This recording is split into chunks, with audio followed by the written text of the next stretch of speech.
We are learning new information about that deadly shooting inside the Holyoke Mall over the weekend. Thanks everyone for joining us on this Monday. Welcome to Western Mass News at 5. I'm Chris Pisano. And I'm Mary Wilson. The suspect appeared before a judge this morning. Plus, we've obtained video from inside the mall as those gunshots rang out.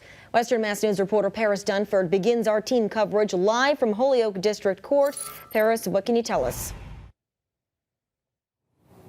Chris, Mary, Kenneth Santana Rodriguez pleaded not guilty here at Holyoke District Court earlier today. Now, videos we obtained show the scary events that unfolded Saturday night at Holyoke Mall.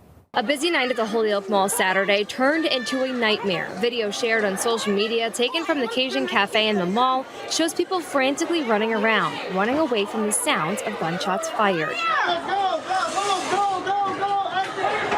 Another video obtained by Western Mass News shows the heavy police presence surrounding a hair and nail salon inside the mall. Police say around 7 that night they received numerous calls of an active shooter at the Holyoke Mall at Ingleside. When they arrived on scene, they found a man inside the Touch of Beauty hair and nail salon, later identified as 23-year-old Kenneth Santana Rodriguez of Springfield. Police took him into custody without incident and found he was in possession of a firearm. They also found a man who appeared to have been shot and died from his injuries.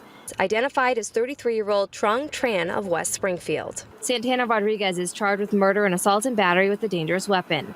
He appeared in Holyoke District Court Monday morning for his arraignment. The judge entered a not guilty plea on his behalf and held him without the right to bail.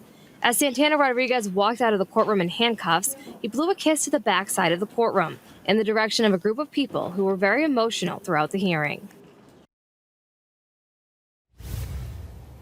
And Santana Rodriguez is scheduled to appear back in court on February 27th. Coming up tonight at 6, we'll have more details from Saturday night that we have learned from a police report we obtained today. We're now reporting live in Holyoke. Paris Dunford for Western Mass News.